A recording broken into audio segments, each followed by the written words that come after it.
ഇപ്പൊ ഈ ഗംഗാ ശുചീകരണ പദ്ധതി എന്ന് പറഞ്ഞുകൊണ്ട് കോടികളുടെ ഒരു പദ്ധതി ആവിഷ്കരിക്കുമ്പോൾ ഗംഗയെ പൂർണ്ണമായും ശുദ്ധീകരിക്കാമെന്നൊന്നും കേന്ദ്ര സർക്കാർ തീരുമാനിച്ചിട്ടില്ല, നരേന്ദ്രമോദി തീരുമാനിച്ചിട്ടില്ല. പക്ഷേ ഗംഗ പറയട്ടെ, ഗംഗാ ശുചീകരണ പദ്ധതി എന്ന് പറയുമ്പോൾ മാത്രമല്ല, ഒരു മിനിറ്റ്, ഗംഗാ ശുചീകരണ പദ്ധതി എന്ന് പറയുന്നത് ഒരു വലിയ ആശയമാണ്. ആ ആശയത്തിന്റെ പ്രചാരണമാണ് ഉദ്ദേശിക്കുന്നത്.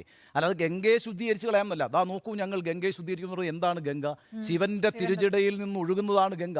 അതിനെ ഞങ്ങൾ ശുദ്ധീകരിക്കാൻ ഇതാണ് നേരത്തെ ഈ നികേഷ് പറഞ്ഞ വാക്കതാണ്, ഈ പെർസെപ്ഷൻ സൃഷ്ടിക്കുക എന്ന് പറയുന്നത്. അതങ്ങനെയാണ്. പിന്നെ അല്ല, പറഞ്ഞോട്ടെ, ഓക്കെ, അല്ല ആയിക്കോട്ടെ. ഞാൻ പറഞ്ഞു ഇപ്പം നേരത്തെ നികേഷ് പറഞ്ഞൊരു കാര്യത്തിന് ഞാനൊന്ന് അതിനൊരു മറുപടി പറയാം. അതായത് ഈ ശരിയാണ്, കേരളത്തിലെ സംബന്ധിച്ചിടത്തോളം നമ്മളിതൊക്കെ ബോധ്യപ്പെടുമ്പോഴും ഇപ്പോൾ ഈ പറയുന്ന ഗുസ്തി താരങ്ങളുടെ പ്രതിഷേധമൊക്കെ നമ്മൾ വായിക്കുന്നുണ്ട്. എൻ്റെ രണ്ട് അനുഭവങ്ങൾ പറയാം. ഒന്ന്, 2015 വലിയ ആൻറ്റി ഇൻകംബൻറ്റ് ഗവൺമെൻറ്റാണ് നിതീഷ് കുമാറിൻ്റെ. 2015 തോറ്റു പോകും നിതീഷ് കുമാർ, തോൽവി ഉറപ്പിച്ചു. 2015 ഒറ്റ മുദ്രാവാക്യമാണ് നിതീഷ് കുമാറിനെ തിരിച്ചു കൊണ്ടുവന്നത് ബീഹാറിലേക്ക്. അതെന്താണെന്നറിയാമല്ലോ? മദ്യനിരോധനം എന്ന് പറഞ്ഞിട്ടുള്ള ഒരൊറ്റ സാധനത്തിനകത്ത് നിതീഷ് കുമാർ വീണ്ടും ഈ സമയത്ത് നമുക്ക് അനുഭവമുണ്ട്. അതെ, തിരിച്ചു പോയിട്ടുണ്ട്. 96 തിരിച്ചു പോയിട്ടുണ്ട്. അതാണ് വ്യത്യാസം. അതുകൊണ്ടാണ് ഞാൻ പറഞ്ഞത്, കേരളവുമായിട്ട് നമുക്ക് ഇതിനകത്തൊരു താരതമ്യമില്ല. അപ്പം വളരെ പെട്ടെന്ന് സ്ത്രീകൾ, അവരുടെ ഒരു കർഷകൻ അന്ന് ഇപ്പോൾ തൊഴിലുറപ്പ് പദ്ധതിയൊക്കെ ഉണ്ടെങ്കിൽ പോലും ഒരു 500 രൂപയോ 200 രൂപയോ 300 രൂപയോ കിട്ടിയാൽ അതിൽ നല്ലൊരു ശതമാനവും പിന്നെ ഈ പറയുന്ന കള്ളവാറ്റ് മദ്യപിക്കാനായിട്ട് പോകുന്ന ആളുകളിൽ നിന്ന് ആ തുക വീട്ടിലേക്ക് എത്തുന്നുണ്ട്, ഒരു പരിധിയോളം എത്തുന്നുണ്ട് എന്നാണ് കണക്കുകൾ പറയുന്നത്. ആ ഒറ്റ കാര്യത്തിൻ്റെ അടിസ്ഥാനത്തിൽ വലിയൊരു വിഭാഗം അനുകൂലമായി വോട്ട് ചെയ്യുകയും നിതീഷ് പിന്നെയും ശക്തമായി തുടരുകയാണ് ചെയ്തത്. ഇത് ഈ പറയുന്ന സ്ത്രീകൾ എന്ന് പറയുന്ന വോട്ടർ വിഭാഗം വൻതോതിൽ പോളിംഗ് ബൂത്തിലേക്ക് എത്തിയതോടുകൂടി ആ വിഭാഗത്തെ സ്വാധീനിക്കാൻ കഴിയുന്ന കാര്യങ്ങൾ ചെയ്യാൻ വലിയ രീതിയിൽ രാഷ്ട്രീയ പാർട്ടികൾക്ക് സമ്മർദ്ദമുണ്ടായിട്ടുണ്ട്. ഇനി ഞാനൊരു കാര്യം കൂടി പറയാം. ഞാനൊരു ലാലു പ്രസാദ് യാദവിൻ്റെ ഒരു വാർത്താ സമ്മേളനം അറ്റൻഡ് ചെയ്യുകയാണ് പാറ്റ്നയിൽ.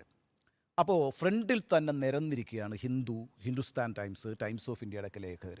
ലാലു പ്രസാദ് യാദവിൻ്റെ വാർത്താ സമ്മേളനമാണ്. അപ്പോൾ പുറകിൽ കുറേ ഹിന്ദി പത്രക്കാരിരിപ്പുണ്ട്.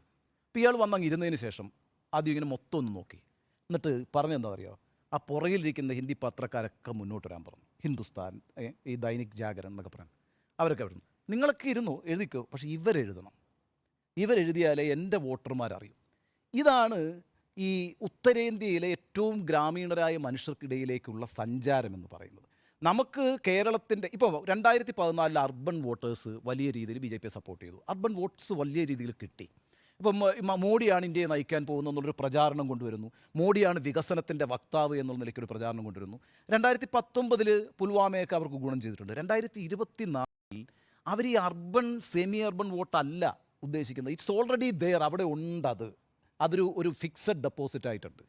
ഇപ്പുറത്ത് അവരിനി വൻതോതിൽ ഈ ഗ്രാമീണ ജനവിഭാഗങ്ങളെ, എസ്പെഷ്യലി ത്രൂ വിമൻ, അവരെ എടുക്കുക എന്നുള്ളതാണ്. അപ്പോൾ ഞാൻ പറയുന്നത് ഇതൊരു വലിയ പ്രോജക്റ്റാണ്. ഇത് ഘട്ടം ഘട്ടമായി നടപ്പാക്കി വരുന്ന പ്രോജക്റ്റാണ്. അത് വളരെ ശ്രദ്ധിക്കണം എന്നാണ് ഞാൻ പറയുന്നത്. അതായത് പ്രതിപക്ഷം ഇന്ത്യയിൽ ഉയർത്തുന്ന ഈ പറയുന്ന വളരെ മാക്രോ ഇഷ്യൂസ് ഉണ്ടല്ലോ, അത് ഉയർത്തേണ്ടെന്നല്ല ഞാൻ പറയുന്നത്. സ്ഥൂലമായ വിഷയങ്ങൾ, ആ സ്ഥൂലമായ വിഷയങ്ങളാണ് നമ്മൾ ഈ ജനാധിപത്യത്തെക്കുറിച്ച് പറയുക, നമ്മൾ പിന്നെ മതേതരത്വത്തെക്കുറിച്ച് പറയുക, നമ്മൾ കാസ്റ്റ് സെൻസസിനെ കുറിച്ച് പറയുക, അല്ലെങ്കിൽ റിസർവേഷനെ കുറിച്ച് പറയുക.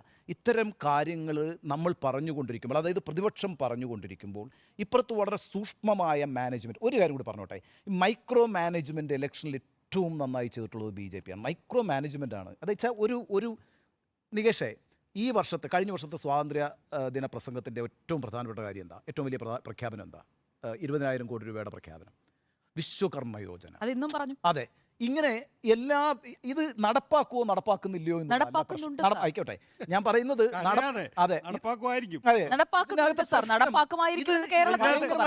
നോക്കൂ, ഇതിനകത്ത് ഉണ്ണി പറഞ്ഞതിനോട് ഞാൻ യോജിക്കുന്നു. കാരണം ഇന്നിപ്പോൾ ഇന്ത്യ മുന്നണിയെയും NDA മുന്നണിയെയും താരതമ്യം ചെയ്യുമ്പോൾ ഇന്ത്യ മുന്നണിക്ക് ഏതെങ്കിലും തരത്തിലൊരു സ്ട്രാറ്റജി ഇതുവരെ രൂപീകരിക്കാൻ കഴിഞ്ഞതായി എൻ്റെ മുന്നിലില്ല എന്ന് മാത്രമല്ല പ്രശ്നങ്ങളുണ്ട്. അതിനകത്ത്